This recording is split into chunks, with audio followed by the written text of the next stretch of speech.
What lies behind China's remarkable economic growth? What are the key driving forces of China's economy? And are there impending challenges for the nation's economy as another major property development company teeters on the brink of bankruptcy?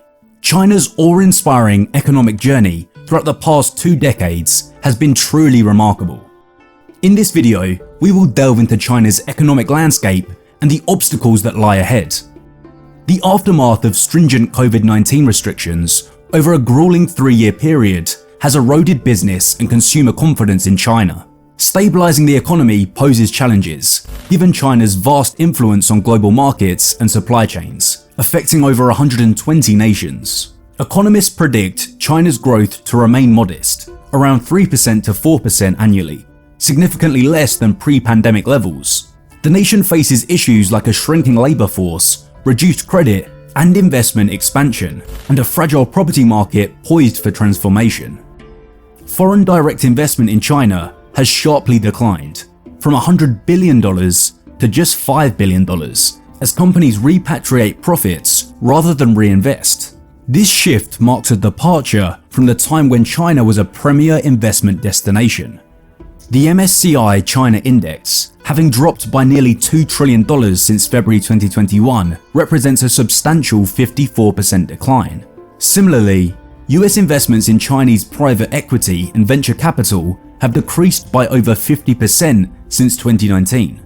Although American businesses in China face mounting challenges, most have yet to alter their strategies. Despite the challenging economic landscape, experts anticipate Beijing's intervention with stimulus measures to stabilize both the economy and the stock market. Historically, Beijing has demonstrated a propensity for intervention to avert a collapse akin to that experienced in the US. A potential property market collapse would clash with Beijing's goal of safeguarding household wealth. Property sales have tumbled by 40% since their peak in 2021, accompanied by a 60% decline in housing construction. While prices have dropped by approximately 33%, the looming spectre of China Evergrande Group's collapse persists, and Country Garden Holdings now faces the looming threat of default as it struggles to attract buyers in smaller cities. This predicament could compound the financial stress on indebted local governments, as diminishing land sales hinder their ability to meet debt obligations.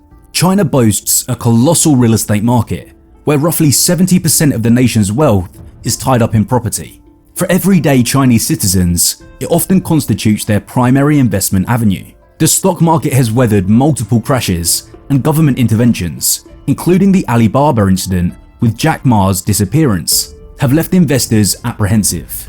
In stark contrast, real estate has been consistently viewed as a reliable path to profitability, underpinning a cycle where buying an apartment, regardless of its quality, has offered a dependable means to generate returns. In response, Beijing has enacted various measures, such as reducing bank reserve requirements and down payment regulations, to stimulate borrowing and home purchases. Further clarity on economic reforms and policies may come from the Communist Party's Central Committee meeting in October. Despite the property market challenges, there are positive indicators elsewhere. Summer spending data, including robust August retail figures and a notable 8.4% per capita consumption growth in the first half of the year, suggest that Chinese households are tapping into their pandemic-era savings. This could signify a turning point, hinting that sentiment in China may not be as bleak as it appears on Wall Street. Restoring confidence among entrepreneurs to stimulate investment is crucial for bolstering investor sentiment. Privately owned businesses, responsible for approximately 90% of urban employment, hold a pivotal role. However, Beijing's inconsistent COVID policies, crackdowns on internet giants like Alibaba and Tencent, and the decision to allow Evergrande to default on bonds rather than providing support have left businesses cautious. While policymakers have committed to regulatory clarity, rebuilding confidence will be a time-consuming endeavor. Unlike previous crises, where economic stabilization and spending recovery typically took 2 quarters, the magnitude of the current challenges suggests a potentially longer turnaround, potentially extending to 3 quarters of lackluster data ahead. China's recovery is not anticipated to replicate its robust past performance. From 2008 to 2016, Chinese banks accumulated a staggering $27 trillion in assets, equivalent to nearly 1/3 of global GDP. This wealth was predominantly directed towards infrastructure and construction, contributing to the property bubble that policymakers are currently addressing.